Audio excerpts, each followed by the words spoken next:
Märt Sults, palun. Aitäh, härra eesistuja. Ettekandja. Tähendab, et eile ei tulnud haridusminister kohale, kuna koolitoidu hinnast oli jutt. Täna ma siis küsin teie käest, et koolitoitu ei tehta ammu enam lõkke peal, vaid tehakse elektripliitide peal ja kõiki muudes asjade peal. Koolitoidu hind ei muutunud.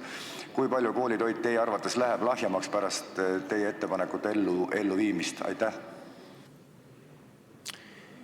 Koolitoidu hind ei muutu, sellepärast et